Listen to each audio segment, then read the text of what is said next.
अच्छा, यहाँ भक्ति में दो बातें तापड़िया जी कही गई हैं। अहि तुक प्रतिहता, माना भक्ति इसलिए ना हो कि हमें भगवान से कुछ चाहिए, बल्कि निस्वार्थ भक्ति हो। और ऐसे ही नहीं हो कि आज हो गई फिर कल छूट गई, फिर कर ली फिर छूट गई। भजन निरंतर हो। जैसे हमने नियम बना लिया 2 माला करना है तो 2 तो कम से कम प्रतिदिन करें। हाँ, ज्यादा कभी कर लें, कोई पर्व है कोई अवसर है ज्यादा कर, पर जो नियम है वो पूरा करें।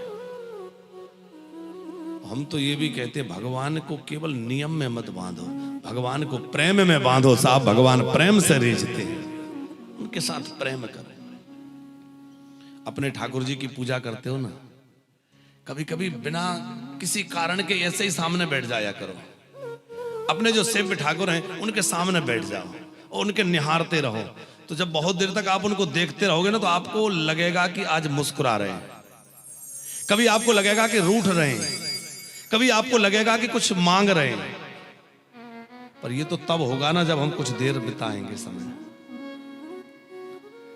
बस बिना पूजा के, पूजा करते हो वो तो करिए, पर कभी कभी यूं ही बस सामने बैठ जाओ और उनको बस निहारते रहो। घर से कभी बाहर जाओ, बोल के जाओ हम जा रहे हैं, आप अपना ध्यान रखना।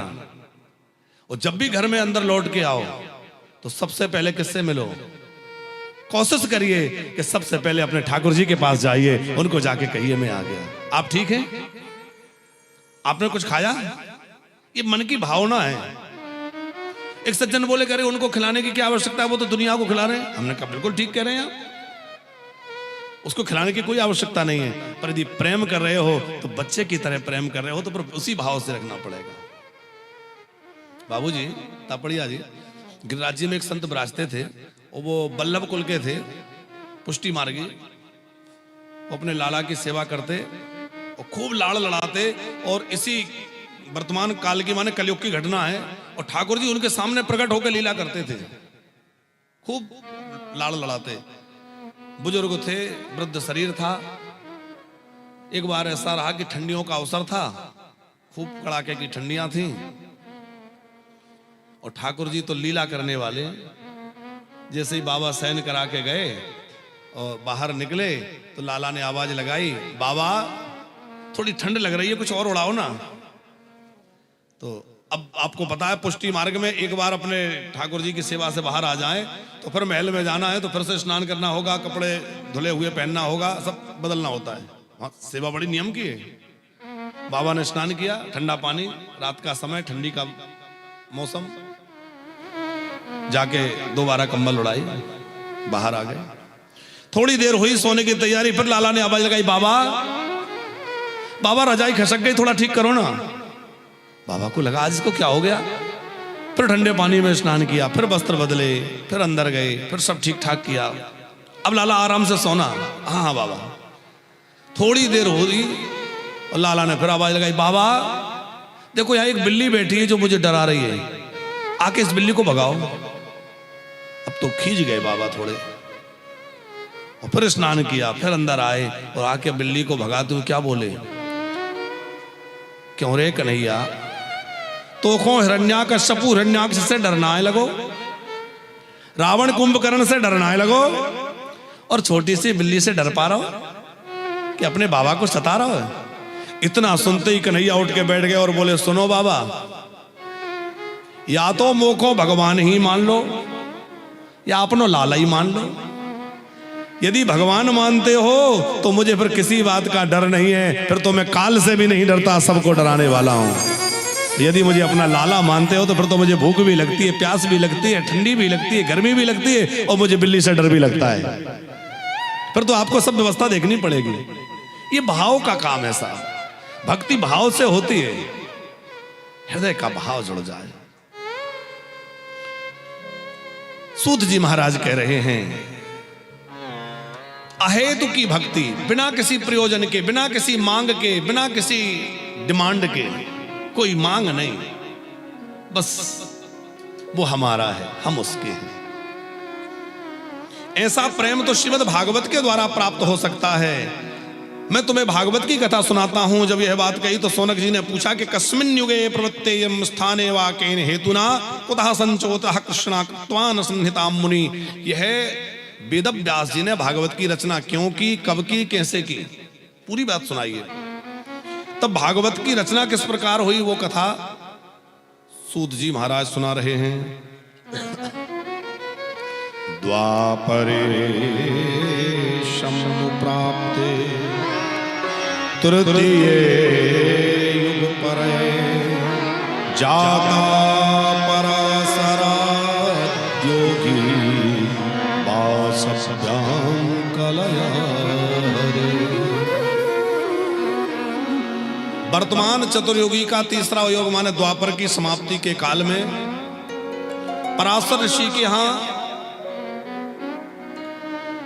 सत्यवती जी के गर्भ से भगवान नारायण ही कलावतार लेकर वेद व्यास जी के रूप में प्रकट हुए। अब बेरों के वन में रह के तपस्या करी, इसलिए बादरायण कहलाए।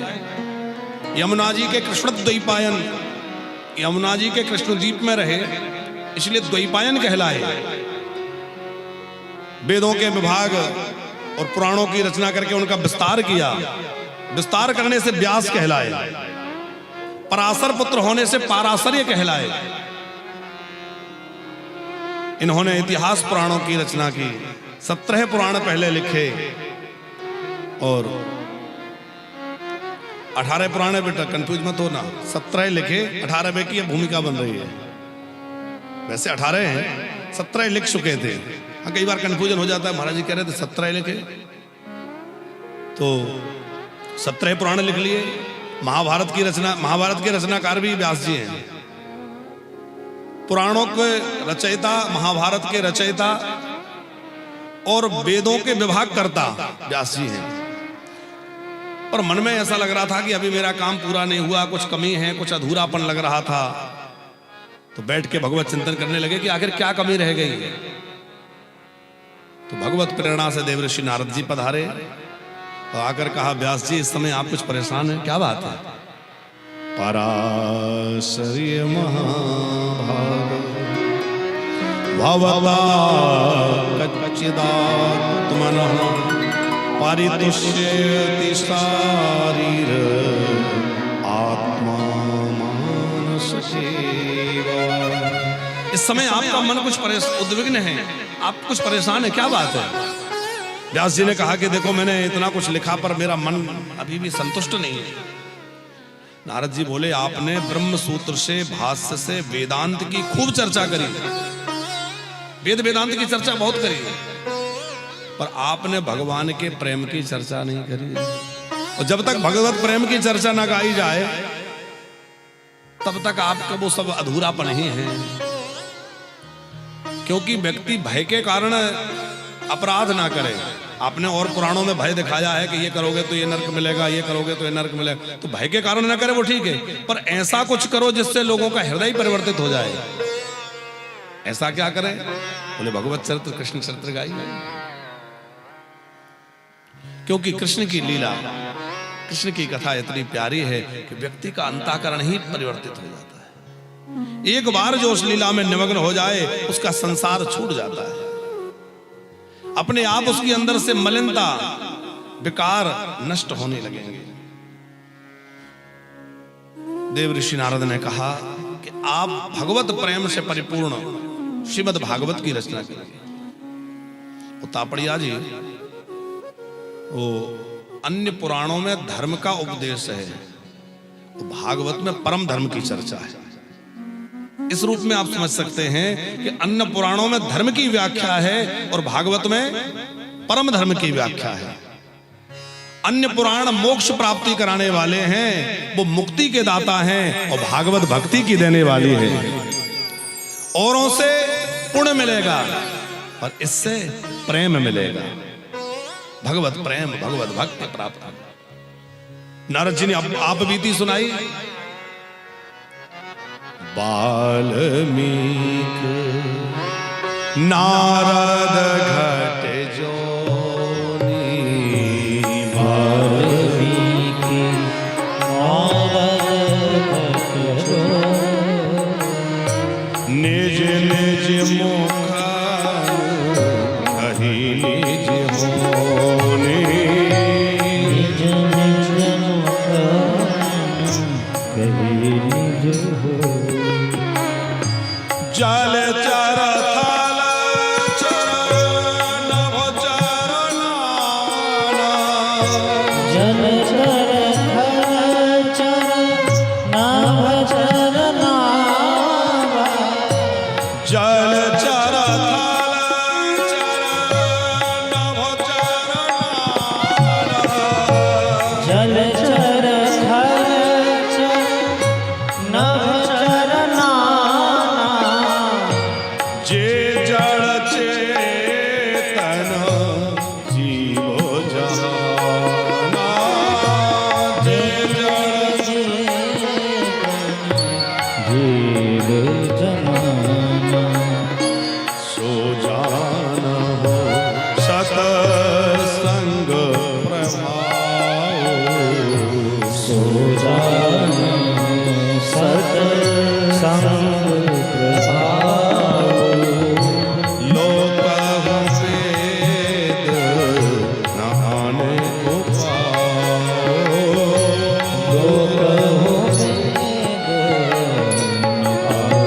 लोक हो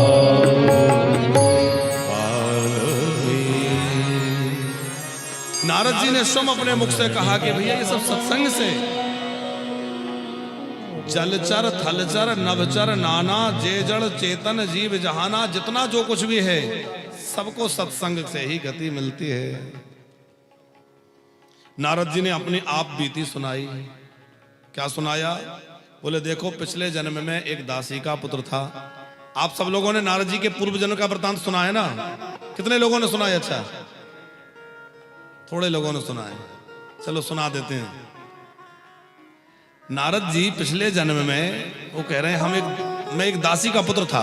दासी माने मेरी माँ बड़े विपन्न घर की थी और वो ब्राह्मण के घर में रसोई का काम, चौका बर्तन करना, सफाई करना, ये सब काम करती थी।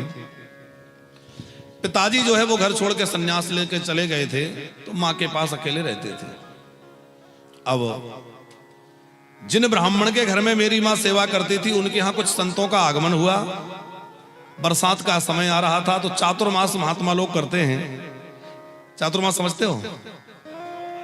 हाँ हाँ हाँ, चौमासा। तो चौमासा के लिए पहले परंपरा पुरानी थी कि संत लोग एक जगह रुक जाते थे, वो भ्रमण नहीं करते थे, नदी नाले पार करना होता था। आज भी महापुरुष चौमासा करते हैं, चातुर्मास करते हैं। वो वहां रुक गए। अब वो वेदवादी महात्मा थे तो वहां रह करके उन्होंने भगवत चर्चा आरंभ की। और नारद जी कहते हैं मैं छोटा बच्चा था तो वहां बैठ के वो सब सुनता था। तो वो कथाएं सुन सुन के मेरे चित्त पर ऐसा प्रभाव पड़ा कि धीरे धीरे मुझे भगवान की कथा, भगवान की चर्चा बहुत अच्छी लगने लगी। अब मुझे ना खेल कूद अच्छा लगता, ना कोई बातचीत अच्छी लगती, ना कहीं आना जाना अच्छा लगता। बस मैं उस कथा में बैठ जाता, कथा पूरी हो जाती, कीर्तन होता तो मैं उसमें नाचने लग जाता। उन संतों की कुछ सेवा कर देता, उनके लिए भोजन परोस देता, उनके कुछ कपड़े धो दिए, कभी कोई पूजा की सामग्री इकट्ठा कर दी, छोटी छोटी टहल उनकी। मैं बालक था, उतना जितना हो सकता था करता था। लेकिन उन संतों के उस सत्संग का मेरे चित्त पर इतना गहरा प्रभाव पड़ा कि मेरे मन के विकार हट गए। और सूक्ष्म बात नारद जी कह रहे हैं कि उन संतों के प्रसाद कर लेने के बाद उनके उसमें जो कुछ बच जाता था, शीत प्रसादी बोलते हैं उसको, महाप्रसादी, वो मैं थोड़ा पा लेता था। उसके पाने से मेरे मन में ऐसी निर्मलता आ गई कि मेरा मन एकदम निर्विकार निर्मल हो गया। और उसके बाद 4 महीने कब बीत गए पता ही नहीं चला। वो महात्मा जाने लग गए। अब महात्मा जाने लगे तो मैं तो व्याकुल हो गया कि भाई इनकी कथा नहीं मिलेगी, सत्संग नहीं मिलेगा, मैं कैसे रहूंगा। और मैं भी साथ लगने लगा तो उन्होंने कहा कि देखो इसको ले जाएंगे तो इसकी माँ दुखी होगी। पिताजी तो पहले ही चले गए, अब बच्चा भी ले जाए। एक तो इसकी माँ ने सेवा करी और उसको बच्चे को ले जाए तो सामाजिक रूप से क्या समझा जाएगा। बताओ, महात्मा बच्चे को भी भगा के ले गए तो गलत लगेगा। कहा बेटा अभी तेरे ऊपर तेरी माँ की जिम्मेवारी है, तो ऐसा है तुझे भजन ही तो करना है, हम मंत्र दिए देते हैं। तो उन संतों ने, नारद जी कहते हैं, मुझे मंत्र दे दिया। व्यास जी ने पूछा कौन सा मंत्र दिया? बोले वासुदेव गायत्री। ये बड़ा भागवत का सिद्ध मंत्र है। नमो भगवते तुभ्यम वासुदेवाय धीमहि प्रद्युम्नानिरोधाय नमः संकर्षणाय च। नमो भगवते तुभ्यं वासुदेवाय धीमहि प्रद्युम्नानिरुद्धाय नमः संकर्षणाय च। यह मंत्र देकर के संत महापुरुष तो चले गए। अब मैं उस मंत्र का जप करता, माँ की सेवा करता, धीरे धीरे समय बीतता गया। एक अवसर ऐसा आया कि माँ को सर्प ने डस लिया, माँ की मृत्यु हो गई। अब मुझे पहले तो दुख भी बहुत हुआ, माँ चली गई, फिर सोचा कि चलो इस जिम्मेवारी से भी मुक्त हुए, माँ की क्रिया करके। अब सोचा कि अब तो घर में कोई काम बचा नहीं, तो जहां संत गए हैं वहां चले। तो संतों का पीछा किया, पर इतने दिनों के संत गए, अब कहां मिलते।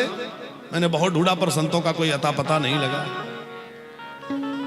नारद जी बोले, मैं बच्चा ही था, मैं एक जगह स्नान करने के बाद सरोवर में स्नान किया, पीपल के पेड़ के नीचे बैठ गया और बैठे बैठे मैं भगवत चिंतन करते हुए इसी मंत्र का जप कर रहा था। आंख बंद थी, सहसा देखा कि आगे एकदम प्रकाश सा हुआ, तो उस प्रकाश के कारण आंख खुल गई। आंख खुली तो देखा कि नीला नीला प्रकाश है। उस नील प्रकाश में नीलमणि श्याम सुंदर श्री कृष्ण, जिनकी मधुर मुस्कान, घुंघराली हलके, पीला पीतांबर, गले में सुंदर वैजयंती माला, बड़ी सुंदर उनकी कमल जैसे नेत्र, कस्तूरी का तिलक। उस दिव्य दर्शन को देखकर मेरा मन इतना आनंदित हो गया कि मैं झूम उठा, मन गदगद हो गया, प्रसन्नता से भर गया। और मैंने सोचा कि इस बालक को, बाल रूप में थे कन्हैया, जाकर के स्पर्श कर लो। जैसे ही मैं स्पर्श करने के लिए, पकड़ने के लिए आगे बढ़ा, वो अंतर ध्यान हो गए, ओझल हो गए। अंतर ध्यान होते ही मेरी व्याकुलता बढ़ गई, मेरी तड़प बढ़ गई, मैं रोने लगा। कहां चले गए, कहां चले गए, मेरी व्याकुलता बहुत बढ़ गई। मैं रोने लगा तो आकाशवाणी हुई, हंता स्वन जनमणि भवान मां द्रष्टुमिहार्हते अविपक्वकसायना दुर्दर्शो अहं कोयोगिना। बेटा, अभी तुझे मेरी प्राप्ति नहीं होगी, क्योंकि तेरे अंदर अभी कुछ वासना शेष है। अभी तुझे और भजन करना पड़ेगा। तू भजन करता रहे, एक दिन तेरे को मेरी अवश्य प्राप्ति होगी। अब नारद जी कह रहे, मैं बहुत झटपटा रहा था, और मैंने रोते हुए कहा कि जब मिलना नहीं था तो दर्शन ही क्यों दिया, अधूरा दर्शन क्यों। भगवान बोले कि मैंने अपने दर्शन की लालसा और बढ़ाने के लिए, जैसे कोई स्वाद लेने के लिए अब कोई नहीं खा रहा है तो उसको थोड़ा सा चटा दिया जाए, बच्चे को, छोटे बच्चे को चटा दे तो उसको स्वाद मिलते ही दौड़ पड़ता है। तेरी तड़प और बढ़े, कहीं तेरे मन में अविश्वास ना हो जाए कि अरे पता नहीं भगवान मिलेंगे कि नहीं, ये महात्मा ऐसे तो नहीं कह गए। तो तेरी तड़प बढ़ाने के लिए मैंने तुझे दर्शन दिया। लेकिन तापड़िया जी, एक बात सोच के हमें भगवान की करुणा का बड़ा ख्याल आता है कि उस काल में भले ही नारद जी से ये कह दिया कि अभी तुम्हें नहीं मिलूंगा, लेकिन क्या कलयुग के किसी भक्त को भगवान ये कहते हैं कि अभी नहीं मिलूंगा? कलयुग में कितने लोगों को मिले हैं? कलयुग में नरसिंह जी, सूरदास जी, तुकाराम जी, मीरा जी, कितने कितने भक्त ऐसे हुए हैं जिनके साथ भगवान लीला करते हैं। कितनी मधुर मधुर लीलाएं ठाकुर जी की हैं। आप विचार करिए, कलयुग के किसी भक्त से भगवान ने ऐसा नहीं कहा। आप भक्तमाल जी उठा के देख लीजिए, भक्ति काल के महापुरुषों को देख लीजिए, और वर्तमान भी देखना चाहें तो आप भी थोड़ा अनुभव करके देख लीजिए। आप थोड़ा सा भी लगन लगाएंगे ना तो उसकी करुणा बरस पड़ेगी और आपको लगेगा कि वो मुझे बाह में थामने के लिए तत्पर खड़ा हुआ है।